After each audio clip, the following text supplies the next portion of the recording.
ஹாய்ங்க. இன்றைக்கி நம்ம வந்து சிக்கன் குழம்பு எப்படி செய்கிறதுன்னு பார்க்கலாம்.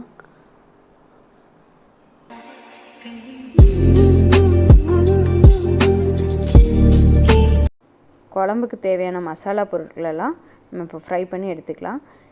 ட்ரையாக நம்ம ஃப்ரை பண்ணுற பொருள் பார்த்திங்கன்னா பட்டை, கிராம்பு, 4 வரமிளகா, 3 ஸ்பூன் வரமல்லி, 1 ஸ்பூன் மிளகு, 1 ஸ்பூன் சீரகம்.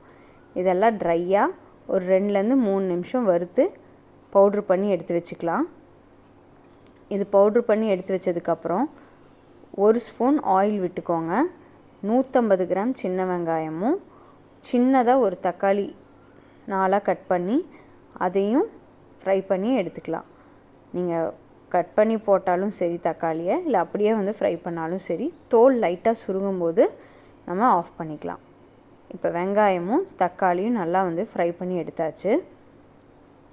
நம்ம ஆல்ரெடி பவுட்ரு பண்ணி வச்சுருக்கோம் இல்லைங்களா, ட்ரையாக வறுத்தது, அது கூட இந்த வெங்காயம் தக்காளியும் போட்டு நீங்கள் வந்து பேஸ்ட் மாதிரி எடுத்து வச்சுக்கோங்க.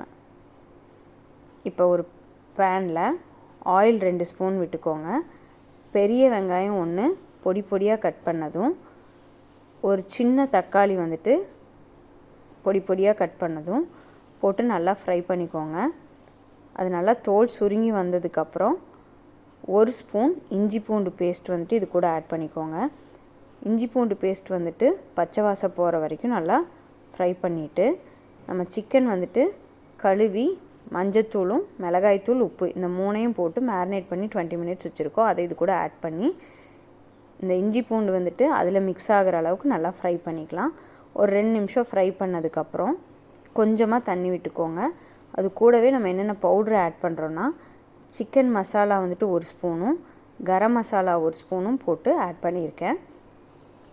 இது கூட நான் கொஞ்சமாக தண்ணி விட்டு அதில் இந்த சிக்கனை வந்துட்டு அந்த மசாலா உள்ளே இறங்குற வரைக்கும் மிக்ஸ் பண்ணி விட்டுட்டு, நம்ம அரைச்சி வச்சுருக்கோம் இல்லைங்களா பேஸ்ட்டு, அந்த பேஸ்ட்டை வந்து இது கூட ஆட் பண்ண போகிறேன். இப்போ நான் தண்ணி விட்டு ஒரு 2 நிமிஷம் கொதி வந்ததுக்கப்புறம் நான் அரைச்சி வச்சுருக்க பேஸ்ட்டையும் வந்துட்டு இது கூட ஆட் பண்ண போகிறேன். ஆட் பண்ணி நம்மளுக்கு குழம்பு எவ்வளோ தேவையோ அந்த அளவுக்கு வந்து தண்ணி விட்டுக்கலாம். இப்போ இந்த பேஸ்ட் ஆட் பண்ணி நம்மளுக்கு குழம்பு வந்துட்டு இந்த அளவுக்கு இந்த கன்சிஸ்டன்சியில் கிடச்சிருக்கு. இது கூடவே வந்துட்டு தேங்காய் வந்துட்டு 1/2 மூடி தேங்காய் எடுத்திருக்கேன். 4 புதினா இலையும் 1 ஸ்பூன் மிளகும் வந்துட்டு போட்டு பேஸ்ட் மாதிரி அரைச்சி எடுத்து வச்சுருக்கேன். அந்த பேஸ்ட்டை வந்துட்டு இது கூட ஆட் பண்ணிக்கலாம். இது வந்து 2 கொதி வந்ததுனையும் ஆஃப் பண்ணிக்கலாம். இது கூட நம்ம கொத்தமல்லி தழை போட்டு சர்வ் பண்ண வேண்டியதுதான்.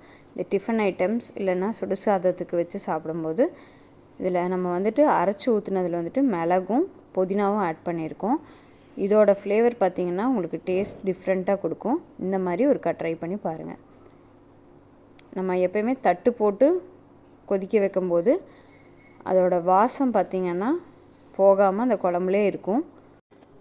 இந்த மாதிரி செஞ்சு ட்ரை பண்ணி பாருங்கள். நெஞ்சு சளி இருந்தால் அது நல்லாவே கரைச்சி விடும்.